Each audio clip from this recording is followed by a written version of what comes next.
So I'm recording now. So as I say, we're going to replay this video with a big explanation of what's involved in the detox course and what's involved in the herbals. When we finish the video, we have some people that did the previous one that very kindly agreed to come on and say a few words about their experiences, you know, because we had really, really positive feedback from the first one. And then the next course is going to start on the 29th of April. Now, maybe a good few of you are already booked in for that, but then this is to give you enough information to decide that if it's something you think you'd like to do or whether it's not for you. And this will probably become a regular feature of what the Ayurveda Center offers. Probably at least twice a year we'll be offering these detox programs, and different ones for different times of the year. So this one is very specific to the season that we're in, to the Kapha season that we're in. But let's see, how many have we got on? We've 106. Don, is there anything you want to say before we start the video? Not really. No. You say enough in the video anyway, you know. I think really we should get started because it's a Friday evening. We don't want to be staying too late, and the video is quite long, you know. So if you're happy to share and get going, I think we'll just share and get going, you know. Rajvinder, is that all right with you? Yeah, she's nodding her head. Okay, so here we go. To start by just previewing what I'm going to say, and then I'm going to hand over to Rajvinder for the finer details of what the detox will involve and why certain things are given at certain times and about the food. And Rajvinder is always great at those details. So just as a preview, I'm going to go into the Ayurvedic theory. Now, many of you are experienced Ayurvedic connoisseurs and you have great insight, but just to remind you about the agnis, or the digestive fires, and the tissues, the dhatus, and just to show you the scheme from an Ayurveda point of view as to how the concept of detox fits in to that. And then we'll talk about what happens from an Ayurvedic point of view, and also from the more evidence-based point of view as well, from modern science, what's going on with the detox. Then who may do it? Who are we suggesting that this particular detox is good for? But also just to be aware that it may not suit everybody, and who may not do this on our recommendation, unless, if you're very keen, you have a specific connection with one of the Ayurvedic doctors who gives you the go-ahead. And then I'm going to go through some of the elements of the guided detox, the routine when you're doing the detox, the diet when you're doing the detox, the Svedna, and the herbals. And then finally, I want to say, well, why are we doing a detox now? Why do we choose this time to do a detox? So let's start at the beginning with Agni. Agni is wonderful. It's the processes of transformation that happen within you. It's the process and the power of your digestion, and the power of your digestion then sort of empowers your whole metabolism, so that the food that you take in is broken down and digested, and then the nutrients absorbed from your gut, and then subsequently there's huge processes of transformation that happen in the liver and on into the cells of the body, that nourishment is transformed literally into you, and not just into your structures and tissues, but also the material for all the functions in all your cells. And this is rather extraordinary, really, because we've taken the material substance basically and we've transformed it such that it can support the actual thoughts and feelings of your mind. So this body is supporting that mind, and the whole projection of your consciousness through this structure can be profoundly impacted and influenced by all that you're eating and digesting and transforming. And that it's amazing, actually, because even the thoughts and the feelings are imprinted in the very tissues that you're structuring through Agni. So Agni is a huge process of transformation. It's more sublime also, in that we also take in sensations to our senses, and we have our own thoughts and our own feelings. And all these processes of transformation are ongoing, influencing our transformation of food into us. So it's a wonderful, vast, holistic field. So the body is constantly renewing itself and carrying out all its functions because of your agni, your digestive fires, as Ayurveda calls them. And then if they function well, it's fantastic, because the proper function of agni results in what Ayurveda calls ojas, which is that essence of nourishment that gives your whole mind, body an integrated flow, and all the structures of your body very refined in their processes to bring you joy and energy and vitality and strength and immunity. However, always we have to think of the other side. If the agni or digestive fires are disturbed for whatever reason, it could be stress, it could be strain, it could be bad digestive habits, it could be disturbances of Vata, Pitta, Kapha, but the improper agni or digestive fire is going to result in incompletely digested residues or disturbance of the substances that emerge from all these processes. And these are the toxins which Ayurveda gives the term amata. Ama are the toxins that then, through the processes of living, which are slightly out of kilter with what would be perfect for us, then the disturbance results in the accumulation in our body, in our tissues, in our cells, in our organs of this residue or toxins. So now I'm going to bamboozle you with not just one fire, but 13 major fires that you have going on all the time that you're not even aware of, but working away by that amazing being within you, that amazing intelligence. And so these 13 fires, they start with your stomach and intestines, Jataragni. This is the big one. This is the fire that lights all the other fires. This is the fire that we want to take so much care of by sitting down when we eat and being hungry and having good quality food and all of that, so that we take care of this particular fire. Because if this fire works well, then it fires up all the other 12 fires, which then function well to give you more ojas. So the subsequent fires are found in the liver. So the next 5 are found in the liver. And it's only necessary to take away from this that there are very profound transformations going on in your liver, as Ayurveda understands it. In fact, not just one fire, but 5 of them.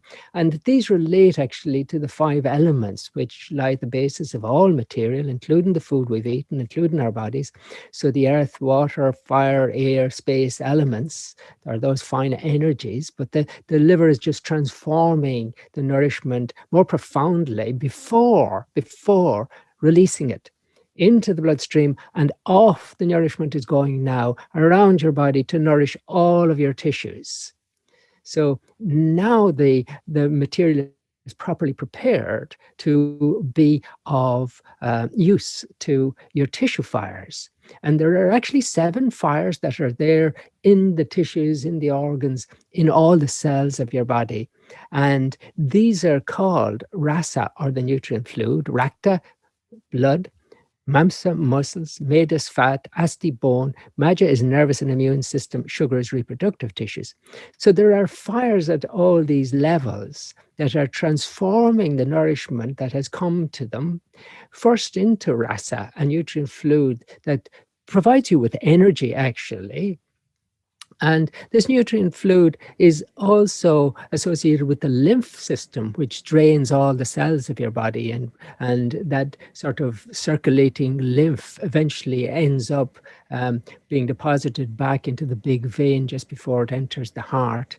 And so the nutrient fluid rasa, or lymph, comes back to the heart and is further circulated again then. And then the rasa, after the transformation of the absorbed nourishment into rasa, there's a further transformation by the agni or fire or digestive fire called rakta. And this transforms the nourishment so that it can nourish your blood tissues, you see? And then in turn, what has not been used for blood is transformed again, the nourishment further transformed. So it can now start to nourish muscles. And again, further transformation, particularly of the nutrients not already used by the muscles, to nourish fat tissues. And so it is that bit by bit, the nourishment is getting more refined and more transformed to nourish deeper and deeper tissues until, you know, the deepest tissues like our nervous system, immune system, and ultimately the whole reproductive capacities of the cells, they're finally, at the end of the line, they're getting the nourishment. So it's a step-by-step process. And in a sense, it's a bit like this paddy fields. This is nice, isn't it? So they're growing rice, but the rice is grown in water. And so they've tiered the hill so that the water can be nourishing the rice in all these layers. And I'm showing you this because in a way it's a bit like this. If we start it up at the top here with the water and imagine that the water having, you know, filled this compartment. It's as if the food we've eaten has been digested and it gets sent to the liver and say this is the nourishment transformed by the liver, and now it's nourishing rasa, the first level. And in turn, when the rasa has been nourished and you've used whatever for energy, what's left over is further transformed, and the nourishment flows on to nourish the blood. There's a transformation that now nourishes the blood, and then what's not used is further transformed to nourish the next level down. And so you see level by level getting nourished all the way down. Now, it's an interesting analogy because you can see what happens if something starts to go wrong.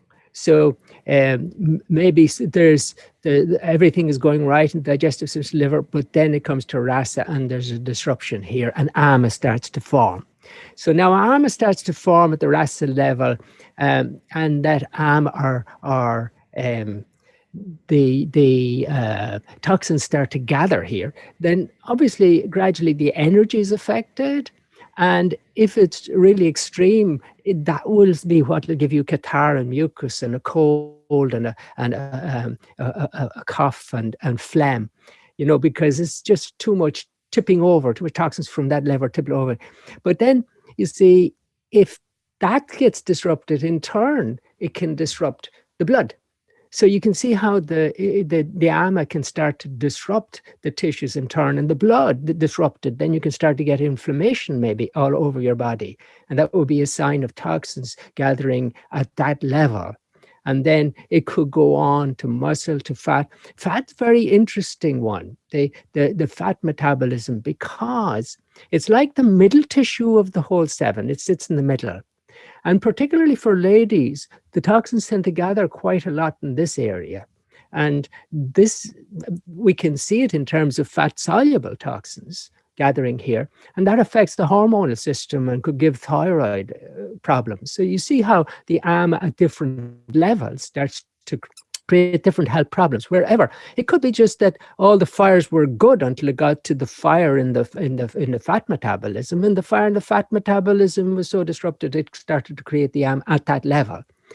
And at that level, then problems may emerge, or problems may emerge in subsequent levels, because if the ama is blocking the flow of nourishment from going forward into the next layer or level, then the bones start to suffer, and then osteoporosis, because the bones are not getting nourished. Or even further down the line, you could have that the nervous system's not been nourished, and people start to get forgetful or lose their memory. So you can see how the ama or the toxins can actually work at one level or can start to create problems for subsequent levels. And so the ama is problematic, obviously. It's the basis of disease, really. So when we're thinking of detoxing, I suppose what we want to focus on mostly is Jataragni, because here the Jataragni, if that one works well, the one in your gut, the fire in your stomach and intestines, if that one's working well, it supports all the other fires. And if that one gets disturbed, then from the very start we have problems with ama starting to come up. We also are very fascinated by the fires that go on in the liver, because these fires are not just about transforming the food into that wonderful nourishment for all our tissues. All these fires in our stomach, intestines, in our liver, in our cells, all these 13 fires, in one direction, they work to nourish the tissues. But they can also work, and they do also work in the opposite direction, because these fires are also capable of burning the ama or transforming the ama in the cells, in the tissues. And in that process, liberating the ama back into the lymph and into the blood, so that it now starts to transform the ama into a mobile state that can travel and then be brought back to the liver. And the liver is this massive organ in our body. It's the biggest organ in the body. It's huge. And it actually constantly filters the blood and removes toxins from the blood. And so what it then does is those toxins are either water soluble and can be sent to the kidneys for elimination, or they're fat soluble. Now, toxins that are fat soluble are very difficult to handle, and the liver has to do so. It has to make them water soluble to some extent so that they can be sent to the kidneys for elimination. And so it has a very important two-step processes. It detoxifies these toxins in two steps, one after the other, and they're very important that they're done properly. Also, the liver can get rid of fat-soluble toxins by excreting them into the gut with the bile. And that's why in the gut, it's very important that we have good plant-based diet, because it's the fiber in plants that absorb toxins and help to eliminate them out of the body. But if we don't have the right fiber in the gut, then the toxins can be reabsorbed, and we've got more problems with ama then. So that's the significance of our liver. It's just a huge detox organ. Another aspect is rasa, because rasa is the nutrient fluid and the lymph. And the lymph drains all the cells. You know, it's this extracellular fluid that toxins get drained into and into the lymph system, and the lymph system brings it back into the blood system, which then brings it to the liver. But if the rasa gets bunged up, if the lymph system gets bunged up with toxins, we can see that it's going to interfere with our body's natural ability to clear toxins. And then there's the medas, the fat metabolisms that are so significant, because it's there where fat-soluble toxins particularly start to come to our attention when we think of it from a Western point of view. So the detoxing process is very refined. It's happening anyway, because, every time you go to bed at night, 10 o'clock, you go to bed, that phase of the night is about the cleansing, the clearing, where your agni is going to reverse, clear toxins from your cells, bring them back to the liver, sends them off to the kidney, sends them into the gut. Next morning, you pee and poo and you get rid of them. So we actually get rid of toxins naturally through the bowel motion, through the waterworks, and through the skin. And so those natural processes of clearing toxins is what we want to use to our advantage. That's what our 7-day detox will be supporting and allowing in a more significant way that the body should have the opportunity to clear its toxins. So who may do a detox? Ideally, healthy adults of normal weight between the ages of 18 and 70, right? So that now means there are some who may not. So if you're over the age of 70, we'll chat about you in a minute. But pregnant ladies, some people who are very underweight, we wouldn't want them to do it, or suffering from anorexia, because, you know, they would lose more weight on this. Anyone who's fragile, because you need your digestive fires to be strong for detox.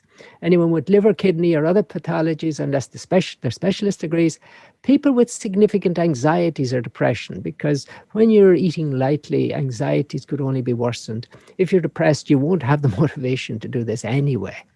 People on medicines, unless they're approved by the Ayurvedic doctor to do it, low blood pressure or medicines for high blood pressure. We just want to be a little bit aware of that if you're thinking of detoxing. Pitta problems of digestion like heartburn and stomach ulcers, because the spices for this might be too hot.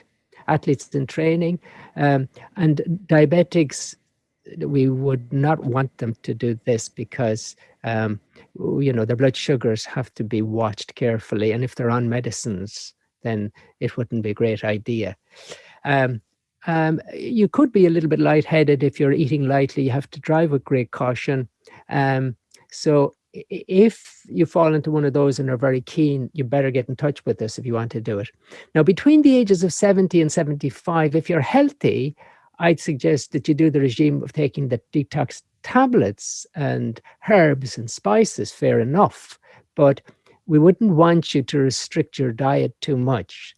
We would ask, if you were entering this week detox and you're fit and you're under 75, yeah, we would say then just reduce the dose of one of each of the detox tablets on the first day to 1 tablet, and subsequently 2 tablets for the following 6 days. But just avoid a heavy diet, you know, hard to digest food like cold, raw food, oily food, nuts, seeds, dairy, for that week. And so that would be for that age group. So let me go on and talk about some of the elements of the detox, because the routine, when you're on this week, we would ask you that you have a good routine, right? You get to bed early and you rise early. And that's because, you know, we want to catch those times. Those times are very important, as Dr. Rajvinder will allude to, in relation to the processes of cleansing with the various herbs that you'll be using. And so we want to get to bed by 10. We want to be up early, 6, 7. And then the main meal, middle of the day, we always want that, but especially if you're doing the cleanse, we want that you take adequate rest, because it's a time when you should really go within and you should be quiet in yourself and not too stressed or excited, because there's a lot of inner work going on and you'll want to let your energies in that direction. There's a lot of transformation, and it's better to be more contemplative and, you know, with your own feelings and thoughts and not straining or being overactive, because it would make you very uncomfortable and would not allow the process to be smooth. And then there's herbs that come at certain times of the day, and powders, herbal tablets and powders, and also detox tea that Dr. Rajvinder will be telling you all about. So we would have you on a good routine for the week, and we would have you eating a very light diet. Now, we're providing recipes for you to follow during the week, because it's so important to eat quite lightly. And there is this concept of autophagy. And that's the concept where your body starts devouring itself. It starts to eat its own cells, literally. But, and that happens when you start to eat very lightly. The body goes into this phase of more aggressively digesting its own cells. But what's really wonderful is that the body digests the old cells, the damaged cells, the deficient cells, the dead cells. That's what it's devouring, because it wants to actually take whatever is useful from what it's now devouring in these cells, because parts of them can be reused. And so it's a situation where the body is breaking down the old for the sake of holding on to what's any spare parts that are useful for the ongoing building of the body and the ongoing activities of the body. And so when we do a light diet, we're allowing the digestive processes much more latitude to start working on detoxing. Because obviously, if you have a flow of nourishment going down the hill from rasa to rakta, to your blood, to your muscle, if you have lots of nourishment coming at your tissues, all your digestive processes in all these tissues are being absorbed in the work of transforming. But if the diet is very light and there's a trickle coming through, it means that the fires in the metabolisms of the cells can now go to work on clearing out the toxins. And it's like reverse motion now. It's rather than the nourishment coming from the liver to the cells, it's like the cells are now in reverse, clearing out their toxins, putting it into the lymph system, into the blood system. That's all going back to the liver. The liver is taking that and processing and putting it back into the gut. So that light diet is allowing that to happen. And then the toxins can be eliminated through the gut, through the kidney, and also through the skin. The skin is very interesting as a detox organ because it's the most efficient way for clearing heavy metals from our body, which unfortunately our polluted atmosphere tends to cause to get into our system. When people do a semi-fast or eat very, very lightly, it's very interesting because all the research on longevity, on living a long life, it's coming down to all those things we talked about in the lifestyle medicine seminar, but the plant-based diet really is very significant. And by the way, if you would like to add a few years to your life, there's one class of foods that you might like to know about, because if you add these to your diet, you will add a couple of years to your life. So what foods do you think those might be? And I bet you'd never guess. The foods are the pulses. The pulses, that's the kidney beans, the chickpeas, the dookie beans, the butter beans, the dal, the lentils. Interesting, isn't it? If you wanted to shorten your life a little, what would be one way of doing it? Having less than 7 hours sleep per night. That's interesting, isn't it? But it's like the evidence on longevity has always found it fascinating that animals who are on a reduced diet, who are half-starved, live about a third as long as the well-fed animals. And so looking at the fasting, you find actually that the inflammatory markers are reduced when we fast. When we humans fast, there's less inflammation going on in our bodies as the fast goes on. And there's increased ketones. Now, normally we use sugars to power ourselves. They're used for energy. But when we have a fast, we have to rely on our stores, our fat stores. Now, when we think about our evolution, actually, we evolved feasting and fasting because we would have a great meal and then we mightn't see a meal again for another day or two. And so we build these fat stores and then we'd rely on them to carry us through. And so it's very healthy for us to use ketones. But we eat so much all the time in Western cultures, particularly, that we don't actually allow the ketones for our nourishment, except perhaps towards the end of the night when the body's running out of sugars. But it's very good for the brains and it's very good for the body to also exercise this metabolism and use ketones for energy and not just the sugars. So when we fast, there's reduced glucose and reduced insulin, and that's very healthy. But what's really interesting is when you fast, stem cells are activated. Stem cells are cells in your body that can divide into any differentiated cells. So suddenly these are the ones that by their activation create newest vital cells. So on one side, the body is eating and chewing up and devouring and eliminating old, worn cells. But with the fast, the semi-fast, what actually gets activated is the rejuvenation of very youthful, vibrant cells. And that's what our very light diet on this week is to achieve. Now, another thing that will be in a part of the week will be Swedena. Swedena means heat.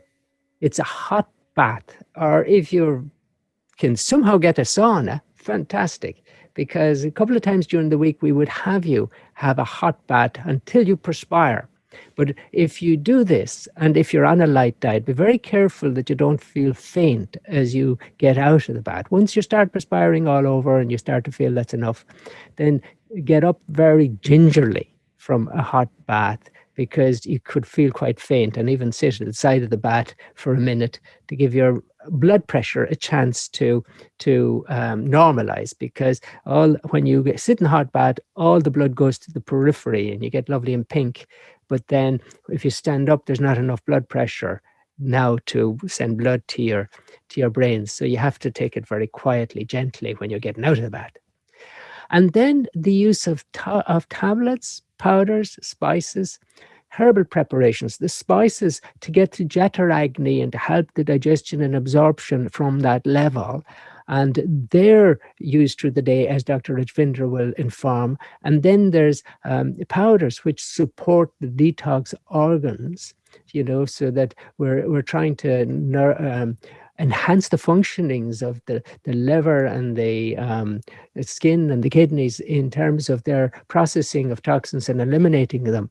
And then the herbal tablets taken at distinctive times to get the best benefit of helping the tissues process, digest, and transform the ama and send it back to the liver and for processing. So Rajvindra will go into those a little bit more so you have a clearer idea for what's involved. But you might like to know, why do we want to consider doing a detox at this time of the year? In Ayurveda, cleansing toxins was something that was done at the change of season generally, but the ideal time perhaps is the spring. And I think this is quite fascinating because, we're now in Lent. It would have been a traditional time for detoxing, fasting, and for more contemplative, more elevated sort of thinking in preparation for Easter. So we're taking advantage of this tradition.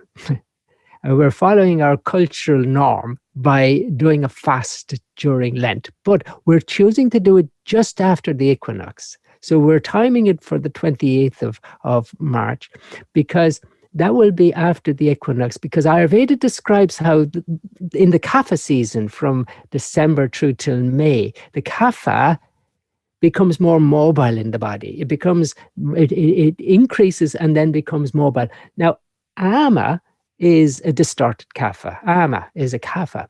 And so the ama is more easy to move, to shift in the spring, because it's towards the end of the kapha season, and Ayurveda says that the sun comes up and melts the kapha, and that really starts to help it to start moving. So if we choose after the equinox, the sun is getting stronger, and then again it melts the kapha, and it makes it easy at this time of the year for us to use the herbs and the diet and the hot bath and all our strategies then for moving that kapha out of the body, moving that ama, that bad kapha, out of the body and detoxing. So it's the spring, but the other thing is that the second phase of the moon, when the moon has just gone through full moon and starts moving towards the dark cycle, towards the new moon, that's a natural time of detoxing. And so from the sun's perspective and the moon's perspective, we want to choose this particular time. And we've done so in that we start on the 28th of March, which is a full moon, and then we will continue as the moon is now in decline over that week, and we'll end the day after Good Friday. And so we're just pure as the driven snow, ready for Easter and the celebration. And this Detox is there to remind you that this is a good time for doing your TM and for taking life very gently for this week and for being contemplative and kind to yourself. It can be that as you eliminate toxins physically, you are actually eliminating also toxic thoughts and feelings, and just actually to be with them and feel them is to process and eliminate them. So if you find some emotion comes up during this week, that's fine too. But I do think it's a lovely time just to use to renew yourself, because the whole purpose of this is that the instrument of your physiology becomes just clarified, so your mind is more elevated, and that the actual consciousness at its base finds the unobstructed flow. No ama, pure ojas. And that's where we want to move towards in the process of rejuvenation, which this week's detox should be for you. So I hope that's given background for Raj to give you more practical aspects to the week that would be the guided detox. Okay, so thanks Don. for your attention. Yeah, thanks very much for that, Don. Very, very detailed. So people have a fair idea of what they're letting themselves in for here, okay? Because you have to go, if you're going to do this, you have to go into this seriously, because, I mean, Dr. Brennan explained there, you know, about all the different agnes, all the different things you're going to be doing within your system. So, you know, it's a commitment to do this. There's a financial commitment, which I'll talk about later on, but there's a time commitment, and there's, you know, if you're going to do it, we do it properly. So what Dr. Edvinder is going to talk about now, I just need to unmute Dr. Edvinder. She's going to talk about a bit about the herbal preparations that we're going to be using during the process. So Raj, I'll hand over to you. Yeah, thank you, Dr. Don. Thanks, Noel. I don't think I need to say much. You have said a lot, so I'm just gonna go straight into what's involved. So I think that's what you all want to hear. So because the detox is very helpful, as Dr. Brennan said, it is more for the water-soluble toxins, and through the liver, it is also help with the fat-soluble toxins as well. So it is very gentle. We are not going to make it very difficult, and we will have a support group which is not going to talk about it. We will be there every day. Our contact informations are shared. We will be creating a WhatsApp group. So every day I will be sending some kind of information, and you all do within your own potential, because somebody is asking, is it equal, same detox for Vata people, Pitta people, and Kapha people? Yes, we are kind of giving the same guideline, but that's why we are there as well. So before you kind of register yourself, if you're not sure, you might want to get in touch with one of the Ayurveda doctor and see if you should do it or not. And if you are pretty confident that you are very Kapha, because the springtime is mainly, as Dr. Brennan said, Kapha is on the go, Kapha is moving more. So this is the time when we can move a bit of Kapha out of the body. And that's why this 7 day is kind of resetting your all of the 5 different agnis, 5 different digestion systems. So it's wonderful for Kapha people anyway. But if you are Vata and very weak and very Pitta, cannot stay with the light diet or anything, then you need to consider it. So what is involved in the 7 day is a very simple diet. Why very simple diet? Literally like a liquid diet. You're going to eat your breakfast, you're going to eat your lunch, you're going to eat your dinner, but it will be simple, like a liquid kind of diet. So when you eat light, your body's energies are more kind of focused to remove the toxins. So the direction of the energies is towards to get rid of the toxins. If you're eating all the time, that doesn't happen. Your body energy is more busy to digest the food, building up ama and all of that. So that's why simple diet is there. Dr. Brennan used the word ketone there. So to get into the keto phase, to go into the keto phase is a little bit of a struggle for 1 or 2 days, because we are so used to have glucose in our body as a fuel. When our body is switching from glucose as a fuel to ketone bodies as a fuel, we do feel kind of a feeling of starvation. And in a day or two, it just passes, it moves. Okay. And if you will be struggling through it, send us a question. We'll help you how to get rid of that starvation, dizziness, whatever. If it's just a minimum that you might have an effect of ketone. Ketogenesis, the process is called. And then a lot of emotion. This is not only releasing the physical toxins, emotional toxins also come up on the surface. So that's where we are there to support you. And it's all cleansing.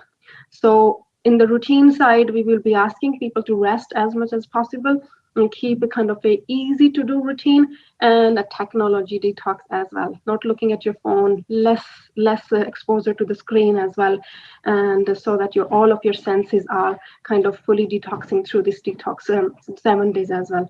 So that will be the support happening anyway through the week. And what's involved is we will be sending you a detox pack, which has 4 different kind of herbs. And it will be like detox herb 1, 2, 3, 4, like that. And there will be a sheet that tell you what time of the day you need the herb 1. So there will be the first thing in the morning, and then your lunch, your tea time, and your bedtime. So that's how the herbs are divided. And on one of the 3 days, there will be powder, which will be like neem and manjishta. So all these herbs are antibacterial, antifungal, and also opening up the lymphatic channels. So some of the herbs are targeting to the liver, because Dr. Brennan emphasized there how important is the liver to the detox. So there are herbs to support the liver and clean the parasites from the colon. Very easy. There won't be any big dying effect or anything as you need any binder or any of that. It's very gentle detox, so don't worry about it. And there are some herbs that's supporting the kidney functions. So it's clearing the urinary tract. And then there are herbs that cleaning the bowel or the intestinal area.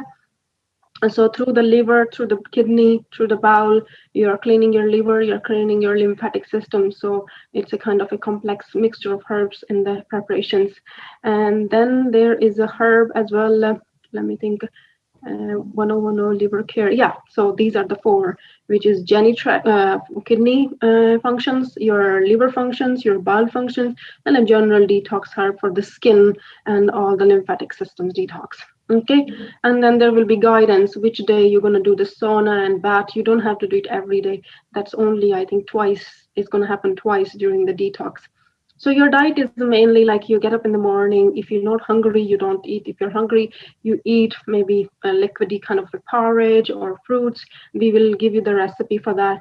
And then your lunch is like, again, either moong soup and khichdi or some of the other lentil stew, some liquid recipe we are giving. We want to keep it very, very simple. So probably you'll be sticking to the similar diet for the 7 days. So that's easier for you to cook and cook it fresh if possible. And the evening meals is light, either your soup or some steamed vegetables, things like that. And then you go to bed early, and you just kind of don't save your energy. Don't kind of go for very long activities, long walks, or very strong exercises or anything. Take it easy for the 7 days. And then, so that's the diet part. That's the herbs part. And then, so that's the main thing that I want to get into. Simple diet. We are providing the diet sheet. We are providing the recipes for that, and the herb pack. We are sending the herbs pack. That's why people need to register. Noel is going to tell by what date we want you to be registered, because we want to post the herbs so that you receive on time. The other thing is when you receive, you should stock up on your moong dal, you stock up on your on the ghee, the cooking oil or other oil that you want to use, and you stock up on some of the like churnas, vata churna, or main simple herbs like cumin, coriander, so that you have enough in the house. So you not have to struggle over what I'm going to eat, and so that you have plenty of food, because we are not providing the food side in the detox. We are only providing the herbs.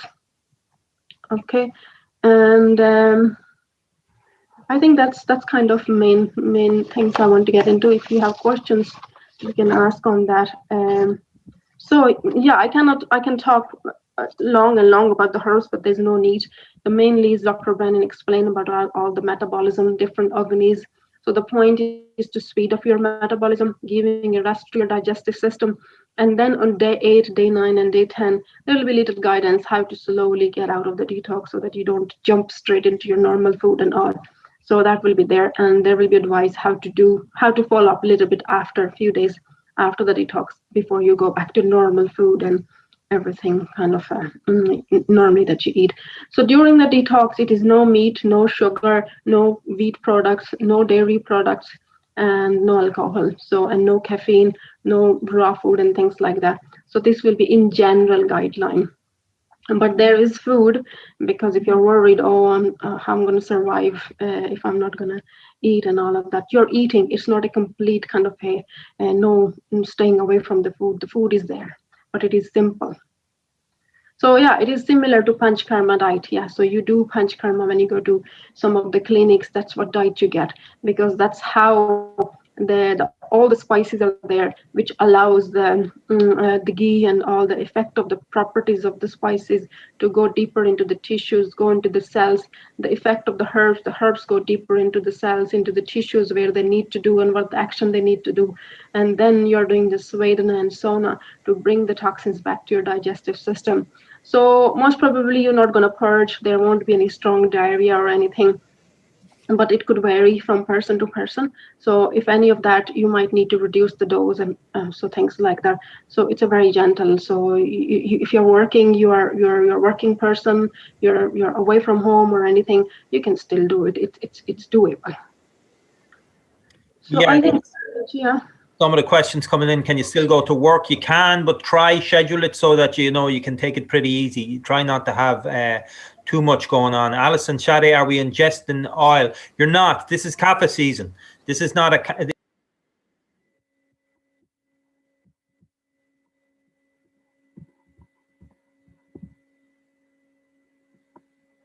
for that, so and people are saying that, oh my god, I can't survive without tea.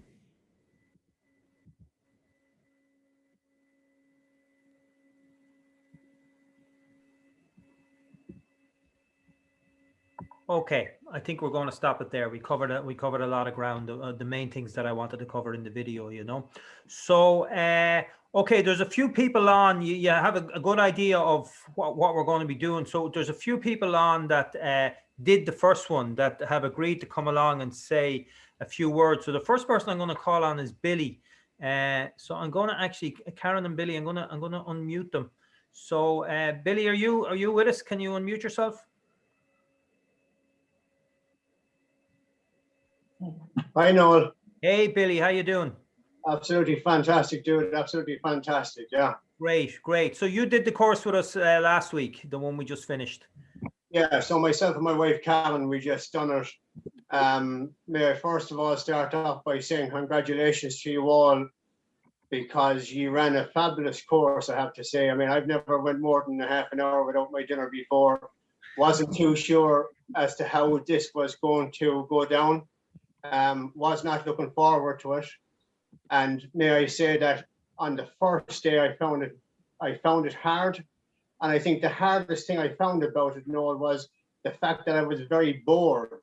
I was bored because I realized how often I actually go to make tea, or I go to grab something, a cracker and a cheese or a biscuit or and that wasn't, and all of a sudden I find myself with all this time in my hands. And, you're thinking, God, what will I do? Sit down, relax, do a TM, do whatever, to try and get through it. But then on day two, I was a lot more settled, a lot better. But on day two, I found myself pretty weak. And then it passed. That passed. And then I was flying after that. I felt really good after that. And as the days went on and through, I felt very strong. I think I ended up losing roughly, I'd say, somewhere between a half and a stone weight, okay. which was fabulous. And I have to say that the meals that you were recommending and we were following Raj's recipes were very nice, very, very nice, and more than substantial. And yes, you do feel hungry, but you're supposed to feel hungry. And I just thought it was really good, really, really good. And coming into Friday, Saturday, I was jumping out of my skin. I felt that good. And so some of the benefits I found from it. Number one, I found a lot less joint pain, a lot less joint pain. Number two, like I'd be on a blood pressure tablet now. I'm on the lowest blood pressure tablet you can get, 5 mgs or something. But for the last week and a half, I have not taken a blood pressure tablet. I monitor my blood pressure. You know, for the last week and a half, I have not taken a blood pressure tablet because my blood pressure has been absolutely perfect, way better than it ever has been when I was on a blood pressure tablet and just eat my normal diet. So, like, what I would say is that at the end of the week, you're nearly afraid to come off the diet because you feel so good on it. And you do become very aware of how little food you actually do need to survive. Like, I mean, you just, you know, if you're eating good food and fresh food, you don't need an awful lot. Like, you know, and you think to yourself, wow, I mean, normally we'd be, you know, floating our plates with this and, you know, mugs of tea and this, that, and the other, like, you know what I'm saying? And you don't need all that, like, you know, and you just become very aware of that. And I would say emotionally, yes, I do agree with the doctors that when you start, you know, detoxing, it detoxes your mind, it detoxes everything, and you do come up with certain emotions and certain things that you think about. You think, why am I thinking about that now, or whatever? And you think, oh yeah, blah blah. But I mean, I can only say,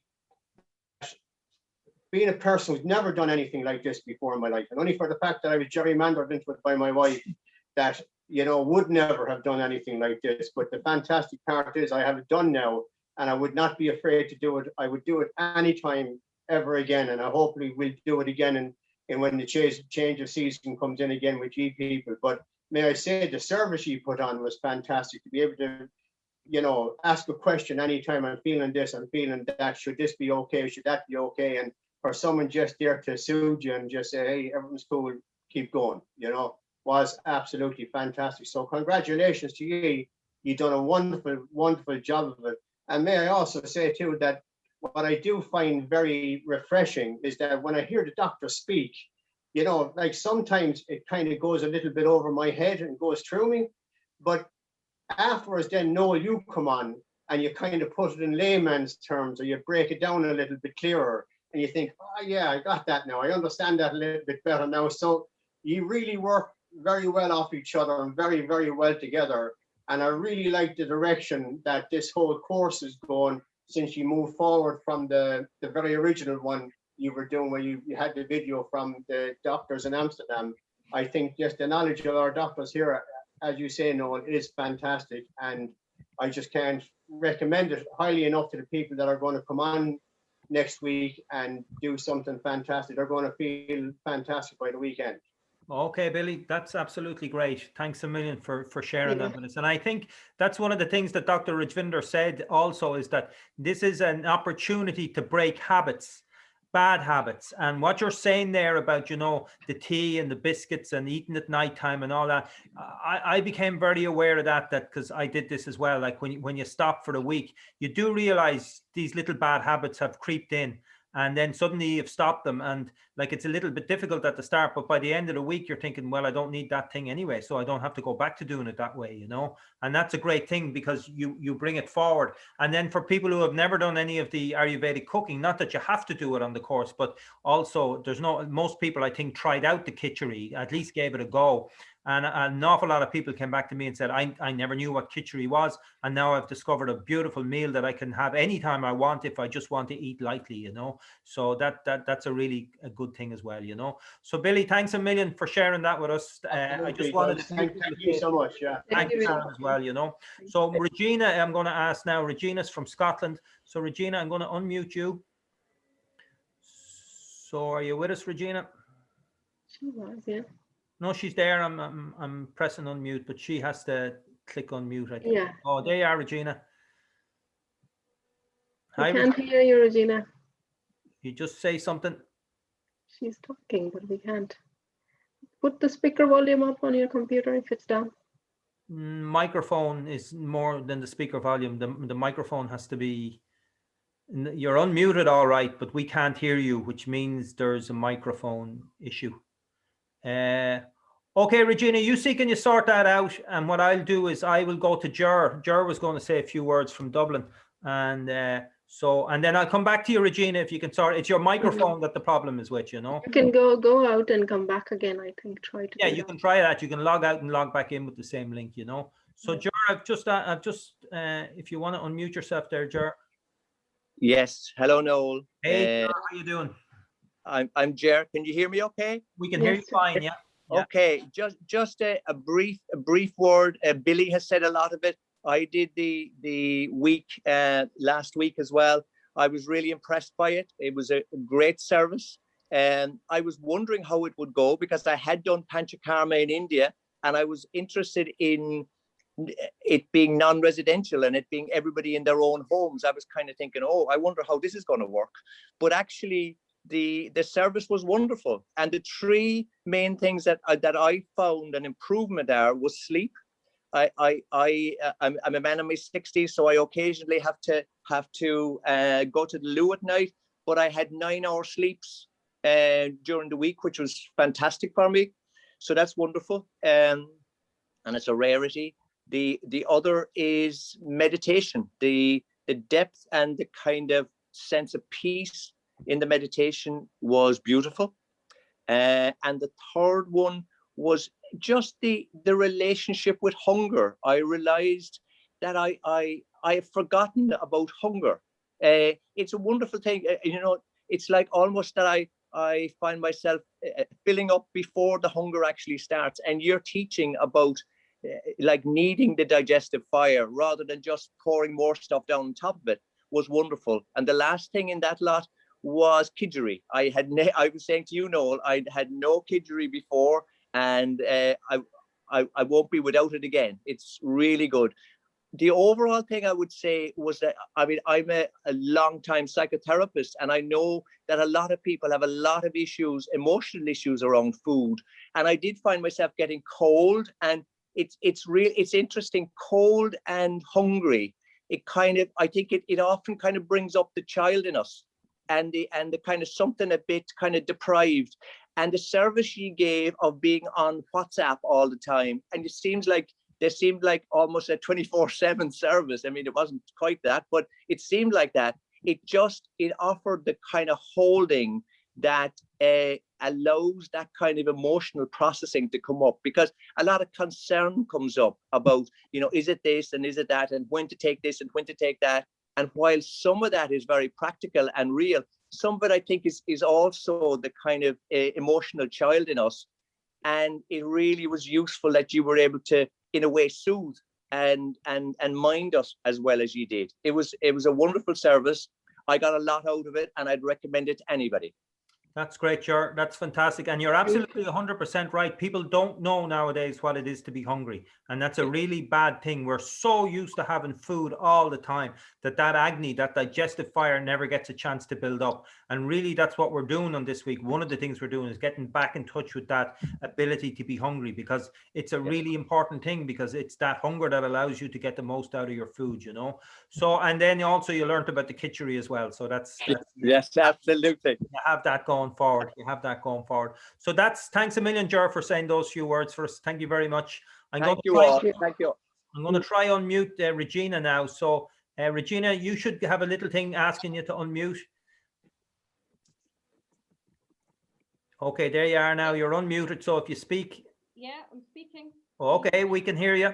Can't see you, but we can hear you. Oh, can you see me now? No, you haven't popped up for some reason. I can see her. Okay. Okay, you haven't popped up on my screen. But anyway, go ahead, Regina. We can hear you. I can see her. She's lovely. Yeah. I'll help her out. Thanks. Right. Yeah. Hi, everybody. Oh, you're there now. Yeah. Yeah. Thanks for having me on to say a few words. And yes, I want to back what the other two people have said. That the team have been absolutely brilliant, and the detox is so well worth doing. My first time doing it, and I've been following Ayurveda since August last year. But honestly, it's been an absolute voyage of discovery for me, an adventure, almost like a treasure hunt, going within. Whilst cleaning out the physical toxins, I've managed to really go deep within and experience an awful lot of healing through this detox.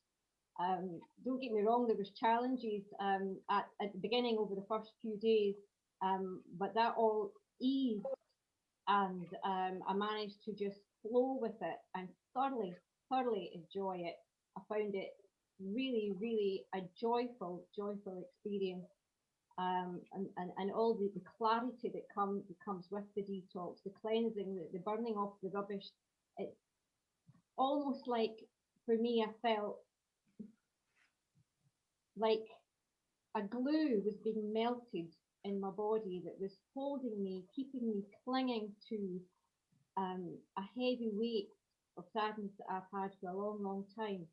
You know, I'd wake in the morning, every morning, and feel weight, feel heavy and stiff and sore and sad because I've experienced a lot of grief. But by God, can I tell you, I've never felt so good over the last number of days. And but the senses, I've been able to really come home. That's it. I think they say your home is where your heart is, and I haven't been able to find that for a long time. I've been adrift, and I feel as though I've come home to Ayurveda from August with the support of a wonderful team, and my beautiful friend Bernie, who recommended me to Ayurveda back in August and got me started on it, and Dr. Brennan for allowing me to do the detox. He's my consultant, and it's just been, honestly, it's so worth it. If you're sitting, if you're wondering, will I do it, not do it, spend the money and do it. If you can tick the boxes and you can get the go ahead to do it, you're going to either springboard yourself forward into a healthier lifestyle, or you're going to really just cement everything you've been doing so far with Ayurveda. It's a wonderful experience that I'll do again. Actually, that's a great thing. Yeah, that's a great thing you said, Regina. It does cement what people have already been doing, the courses, and a lot of the people that did these detoxes have done the courses.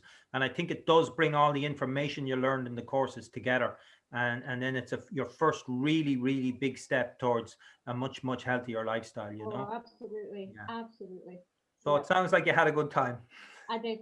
Very positive, uplifting, and I loved it. I mean, I got over the first couple of days, and I really loved it. I made a whole retreat out of it for me, with my yoga, my meditation. I got a quiet space. I really put everything I could into it. I packed my case well for that journey, I'll tell you, and I loved it.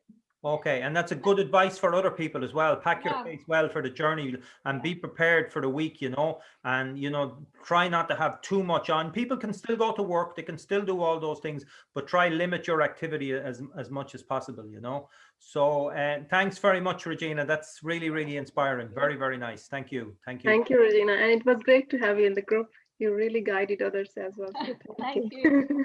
Thank you to all who was on the group. The WhatsApp group was tremendous. Everybody was tremendous. The support's brilliant, folks. It was very amazing. And do the yoga as well with Dr. Regina. It was fantastic. Thank you. Yeah, we had a yoga class halfway through the course, which we'll do on this course as well, So that will be the finish of the course. But anyway, we will have it. Thank you. Thanks, Regina. Really. It will be the finish of the course. Yeah. Okay, so just some practical things. There is a very nice message if you want to read that now as well from Priya. Priya was on there. You read it, Regina, I can't see it. I think it's from her husband. He's saying I saw that. Yeah. She did the course and he was so happy with the changes in her that he's going to do it himself. So like the preparation, he said she changed the living room into her retreat guest room and created a beautiful space with no Wi-Fi, phone or technology, and spent the whole week by herself. We spoke little and it was absolutely fantastic for her. She has now inspired me to be on the detox program. So that's great. So she was well prepared and the food was divine and sattvic. So great sign. Thank you. We will hopefully see you on this group. Okay. So I just want to talk about a few practical things for the second group. We put a cutoff point of 75 people for our first course, and we ended up, because people got in touch, we ended up, I'd say, maybe closer to 100 people, And what we did was we established a WhatsApp group for people who are, like, not everybody was on WhatsApp, but a lot of people were. And then we also had support via email. So the way that people communicated with our doctors was through directly WhatsApping them or going on the WhatsApp group or sending emails. It wasn't via phone call.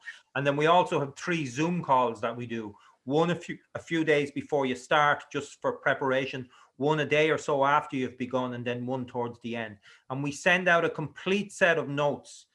You know, they'll be going out this Sunday actually to everybody. Okay, so you can see now, the idea is that there's great detail in the notes, but you know, the idea is that you eat lightly. We do give suggested recipes, but it's not necessary that you go with them. They're just suggestions, you know, but there are strict rules around things like meat and dairy and cream and heavy foods and fermented foods and breads and all of those things.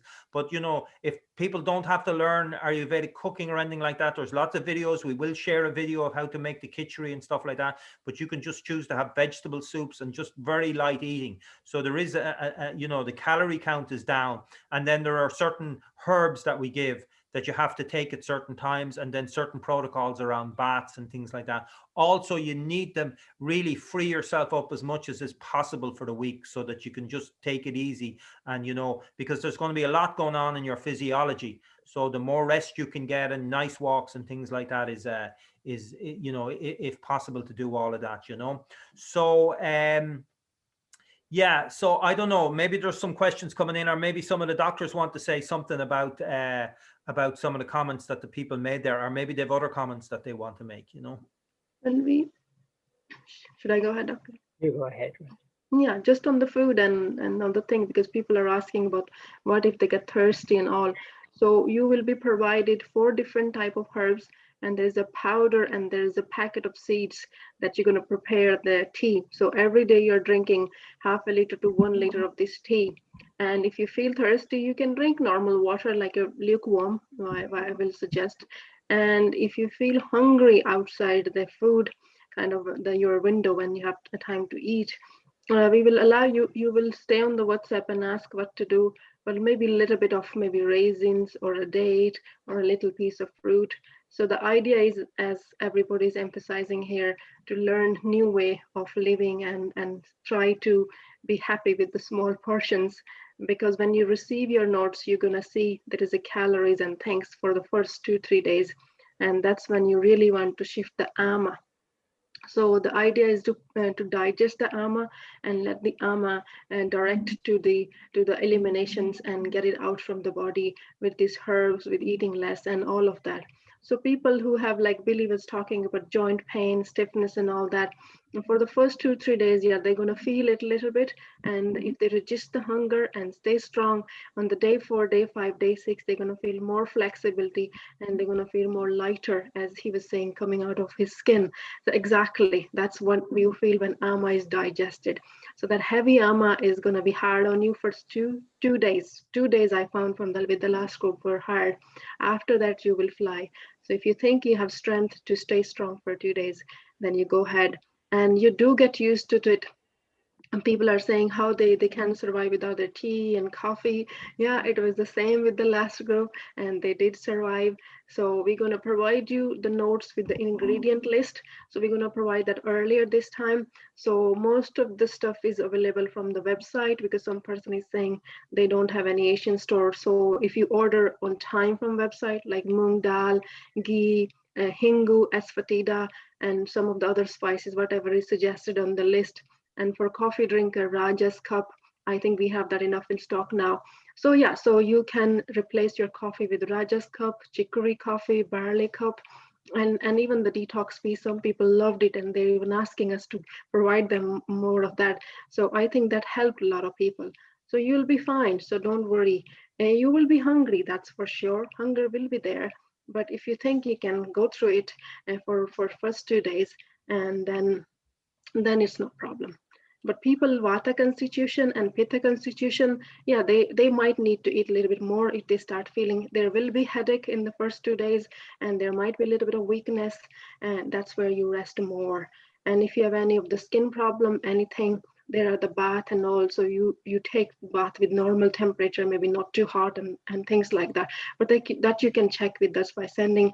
And if there is anything urgent, if there's anything happening with you, send us private message as soon as possible if you don't want to be in the group or anything, and we will be there for you. So don't hesitate to contact us. So yeah, that's a good point. The group is for general chats and people helping each other out. But if you have a specific problem, you WhatsApp a doctor directly. You don't have to put it on. And there may be private matters that people don't want to talk about on a group, and that's absolutely Yeah, we were getting private messages all the time in the last. Yeah, WhatsApp the doctor, you know. exactly. Jean-Pierre says send the list early because it takes about 10 days for stuff to reach him in Belgium. Probably takes a lot longer than 10 days at the moment. So maybe if you can get some of the stuff locally as well, might be no harm. But I've got to re-emphasize it. Like they're suggested diets there, but they're not obligatory. So if you're not interested in Ayurvedic cooking or anything like that, you don't suddenly have to start learning all about asafoetida and all these things. Make a vegetable soup. Anybody can make a vegetable soup without a stock, you know, and just eat lightly is the thing. But we do give out these recipes, and we are going to make some videos, and we do have videos on our YouTube channel that you can use anyway, you know. Yeah. So the other thing is that we're taking about 100 and we've set a limit of about 120 people for the one starting on the 29th of April.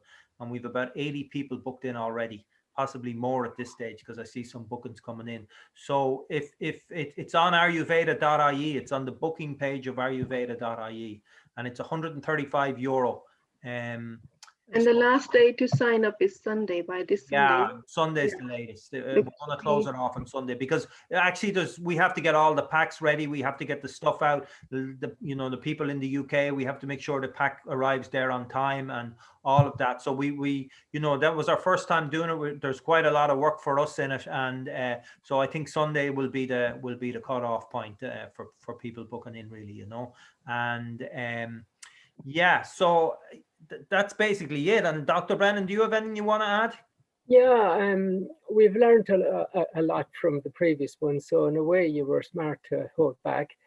So hopefully we can bring that learning to make it even easier for you. We'll have questions and answers in the handouts so that you can have your questions answered before you have the question, if you like. Also, I'm going to put down 3 different strands, in a sense, for those who are quite vata or would not want to lose weight, or there's just avoiding the foods that are hard to digest and eating a diet that's far easier on the digestion. And then there's a middle group who have, may have to go to work and they can't be terribly strict. So that would maybe be 1,100 calories. But then there's those who are really committed, because scientific research has shown that fasting has all these benefits. But there's a diet, if it's 800 calories or less for 4 days and 1,000 calories on the preceding day, then those 5 days it would be as if you'd eaten no food at all. You get all the benefits of a total fast.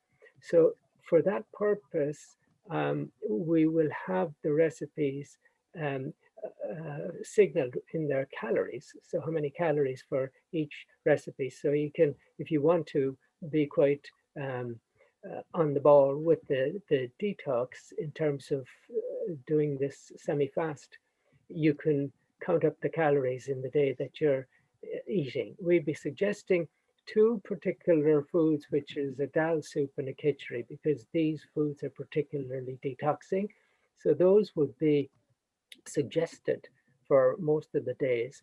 And having them, for lunch or tea, you've used up 400 calories, but you can still have vegetables with the midday meal, and lemon and honey and warm water for instead of breakfast. And that would work very well as a very strong treatment. But that's for those who are sturdy and can be more strict and have a little bit of weight that they could afford to lose as well. So it'll come organized, a little bit more organized like that. The WhatsApp group that will be available for everybody to connect in on, I think if we do it for 10 days, it gives you for 3 days after to be able to ask your questions, which gets you back onto full diet. So it may not be possible to have an open-ended commitment. Raj has been incredibly good in monitoring that and answering all the questions. She's a bit of a saint that way, Yeah, the group was great, and so hopefully this group will be all friendly. It's a sense of community. And if I was delayed a little bit by answering, somebody will have answer and I will say, okay, correct.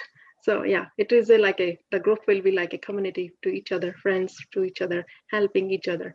So, and then I'm there, Dr. Brandon is there, Noel is there.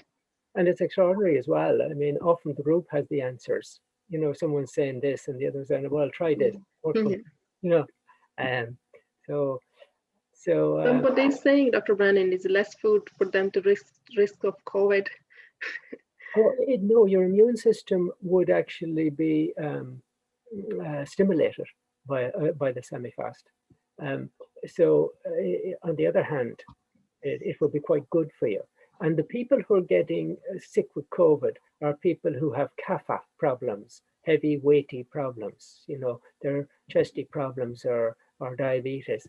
And this treatment is very anti-kapha.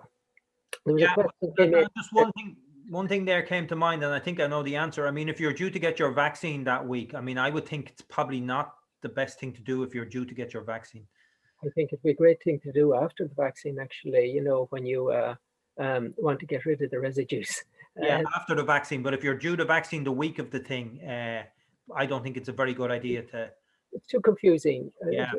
So if you're due your vaccine, side effects with especially the AstraZeneca, in my experience, there's a lot of people getting a bit sick, and you know, it'd be complicated. You wouldn't know whether you were sort of getting sick and throwing off toxins or whether you were actually taking non-toxins with the vaccine. So it's too complicated. Yeah. So if you're getting your vaccine the week of the 29th, then don't sign up for this particular one, you know. And because, as you say, a lot of people do feel a little sick for a day or two after the vaccine. I know both my parents got it and both of them were sick after it for a day or two. So you don't want to be feeling that way when you're doing a detox, you know. And then you obviously take all the normal precautions.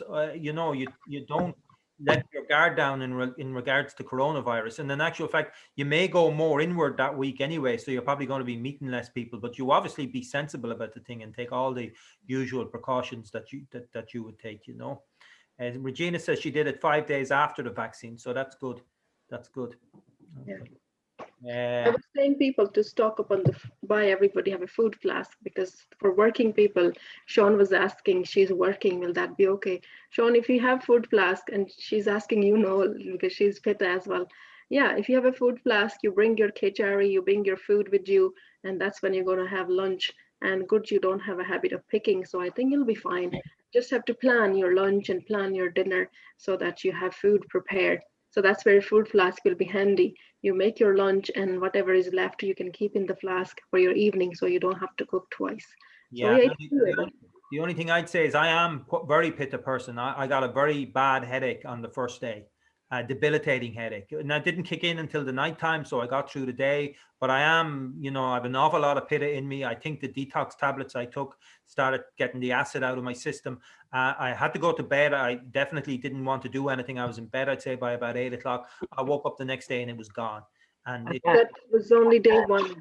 On top of all of that, on top of his pitta, and on top of everything else he's told you, he was having a massive caffeine withdrawal on top of it. That's possible as well. I never said I wasn't, you know. I'm not You should have seen him on day 7. You should have seen him. I'm not going to deny that. I did skip my coffee for a week. It was half self-inflicted, that one. But we've on day 8, he was so happy. Rajvinder has been very thoughtful in bringing forward suggestions. So we've altered the herbals slightly, and we're making it gentler for the pitta people, because the herbs were quite spicy to get the fires going. So we've just mellowed it, taken it down just that little bit, so the pittas shouldn't be getting so much headaches this time around. So yes, that's a very good question. You know, you can have aches and pains, because often you get the pains in the old injuries. Where you had old injuries, you get aches while you're clearing toxins from the old injuries. People sometimes get back, hip aches during it, and headaches are the commonest thing. But generally it's not too significant, and it's easily handled. Yeah, just a little headache like Noel had, and he went to bed early. Headache. Yeah, I know a headache. little headache. This wasn't a little headache, but anyway, I'm just saying, like, I am Peter. Yeah. I was off the coffee. I did get a headache. The question was asked. It was gone the next day. I felt great. And as Yeah. the week went on, I was exactly the same as Billy. By the end of the week, I lost 3.5 kg of pure belly fat, you know. So, and by the end of the week, I was just feeling great, just feeling great. And then I had a cappuccino on the 8th day. So, Coconut, Oh, with coconut milk. coconut milk. oh my God. Of course. Yeah. Yeah. I thought He's he our would break in toughest the middle. cookie, Spy. He's our toughest patient in all this. Yeah. I thought he will break in the middle, but well done, he didn't. Oh no, yeah, he took us by surprise actually. Yeah. I was sure he'd sneak out of it somewhere, but he did it. Yeah. I made Yeah. it through. I made it The through. no coffee, no green tea, sorry, no caffeine for the week. Caffeine, but a great idea to wean down beforehand if you could stop it, you know, Yeah. the week before, so that you have your withdrawal headache before you start your detox. Would be a good idea. Yeah, so prepare yourself now, cutting down the processed food, heavy food, coffee, tea, and so you're ready in a couple of weeks. Yeah. Yeah. Someone says if they have a headache, will they take a painkiller? I'd never take painkillers. You know, I wouldn't bother. I'd just go to bed and get rid of the headache. The doctors might have different opinions, but we had one lady, and I think she had migraine, and her migraine was acted up on the day 2, and we just supported her, do this, do that, and she didn't have to take any painkiller, so yeah, she was fine. She was able to let it pass. But if it gets too bad, if it's unbearable, then yeah, of course, we won't be too hard on you if you need to take a little paracetamol. well, it's up to everybody to do what they want, basically, you know. But I mean, I love at this stage of the same as last. The texts like these start to come in. Oh my God! I've drunk tea all day for 40 years plus, says Francis Jones. they are, Francis. Yeah. Break Well, rest. it was Lent, you know. You were supposed to give up something for Lent. Yeah. We've gone beyond Lent now, and the question keeps coming up again and again, and I can keep putting it in the chat line. But to tell you, go on www.ayurveda.ie and look under bookings. Bookings is the first menu option where you book everything on our Scroll down until you see it, and then you click on it, and that's where you make the fill booking. in your details and everything like that. Someone asked if it's oversubscribed, will we run another one? I think it's unlikely we'll be running another one this side of the, you know, the next time will probably be the next change of season. This is the kapha time of the year, so this is kapha detox we are doing. So as the season is going on, so this is our last kapha we can do according to Ayurvedic principle. Next one we are thinking we might do the pitta one, but the kapha one we want to repeat until next springtime now. Yeah, and we'll have more experience with it, and maybe if more people want to do it next year, we can take more people on the group. We can assign Dr. Naheed will be back. We can assign more doctors to the WhatsApp group to look. We want to look after people, you know. We want to, you know, if we're going to take people on a course, we want to make sure, because we don't know what's going to come up with people. So we want to have the manpower to look after people properly while we're doing all our other things. So next year, who knows, we might be able to take a much bigger group or whatever. But this year, we're just keeping it at those levels, you know. Anyway, it's getting close to 9 o'clock, and you all know me. I don't like working after 9 o'clock at night time. Not when I start at 6 o'clock in the morning. I think it's very good what has happened and come together in this detox week. There's the aspect of, you know, just taking time out and being with yourself so that your mind is settled and more contemplative, and doing more meditations if you can at the same time. And in that, you'll have access to a yoga class for free to you. Because you're on this course. And then, you know, as well as this from the mind side, there's a lot of physical aspects. There's the timing of the actual detox. There's the timing of the herbals. There's the use of all these powerful herbs from Ayurveda and the spices as well for the teas. And then there's hot baths, which is another way of losing toxins with the oil massage. And then there's hot water drunk in the morning, and then there's the actual foods that are in the menus in Ayurveda are known to be detoxic, as well as the spices used in those menus. And then you start to move on into the fasting aspect. So it's a very rich process of detoxing, coming at it from every point of view, while at the same time giving your body extra rest to do this work of detoxing. So, you know, it's very well thought out and structured, and it's really the summation of years of experience and this immense tradition of Ayurveda that has all these things to offer. So it's quite unique, this offering. Other than doing a full-scale 23 days Panchakarma, I think this is the nearest we can come to a very good, clear detox. You can do from home. Someone says, when would you do a pitta detox? You do a pitta detox at the end of the pitta season, at that change of season, so the end of the summer, you know. Okay, listen, it's you've lots of information. I'll put this up on YouTube tomorrow. I'll send everybody the link. You can go back over and look at it again. I hope to send out the notes. We're just redoing them. I hope to have them sent out to everybody by Sunday, so you can start preparing. The course consists of the detox pack, and that's all you need to do the detox, is the detox pack. Okay, everything else, the suggestions within the menus and the foods and all that, they're separate to that. You need to buy them separately in your local Asian store or from us on our website or from wherever, you know. And as I say, I hope to have the notes sent out to everybody that's booked on Sunday or Monday, and then all of the detox packs we're going to post next week. We're going to post all the detox packs to people next week, and we're hoping people will have them by the end of next week, so that there's no last minute. I had one pack didn't get through to somebody. I had to drive to Dublin with it at one stage, so hopefully that won't happen again. But so we want to get them all out next week, so that if someone hasn't got it, we can send it again, you know. And if you're in mainland Europe, I'd have considerations about whether to even do it if you're in mainland Europe, because the post is a disaster at the moment, you know. So I think there's one person in mainland Europe I sent a pack to ages ago, but if you're in, and we have sent out some packs to anybody from mainland Europe that already registered, we've already sent their pack. It's already gone out. But if you're listening to this from mainland Europe, the post is a disaster at the moment. So we can try, but you might not get your pack on time, but we'll get it out to you as soon as possible, is the best I could say, you know. Yeah, we still have time. Rowena's boys there. Rowena's boys.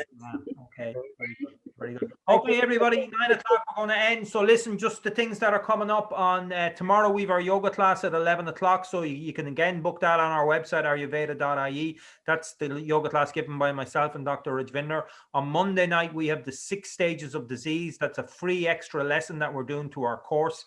I think most people are registered for that. Well, just about 1,000 people registered for that already. So if you haven't registered for that, well, drop me an email, because you can only register through a link I send out, you know. So that's the 6 stages of disease. And then the week after that, Dr. Naheed has a special webinar on eye, ear, nose and throat, the Ayurvedic approach to eye, ear, nose and throat. And then the other thing we're doing is Dr. Rajvinder is putting together a post-detox cookery course, basically a kapha cookery course that I think, what date have we decided, Rajvinder? 16th. 16th, but it's not up on the website to book yet. We'll finalize that in the next day or two. Yeah. So lots and lots of things going on, and that will be bonus for the second group. It will be there already for them. The first group is waiting. And the our next new course is starting on the 27th of April. So please, it's the front page of our website where you can. So please promote that knowledge. We want this knowledge to go out we want it to go out to hundreds of thousands of people, not just tens of thousands, but hundreds of thousands of people. So please promote the link for the free course to all your friends and family and your work colleagues and all of that. Okay, that's great. Namaste, everybody. Have a great night. And we'll see you at the end of the month. Yeah, and I'll post this up on YouTube tomorrow. And okay. The next detox webinar is on Monday, so that email will go, isn't it? The which? The detox webinar is on Monday. Maybe you want to tell that. Monday 26th is our first call for the detox group. Oh, yeah. Forget about that. No, don't complicate things. Oh, okay. Forget about that. Okay. Jesus. Okay. We'll hear all about it in the fullness of time. Don't worry about that. We'll send you all the details of what's happening when the calls are. Next Monday we have the 6 stages of disease. Okay, is our free lesson. Okay, so okay, everybody, fantastic, and yeah, okay. Thanks a million. Good night, everybody. Take care. Thank you. Good night. Bye bye. Bye bye. Bye bye. Bye bye.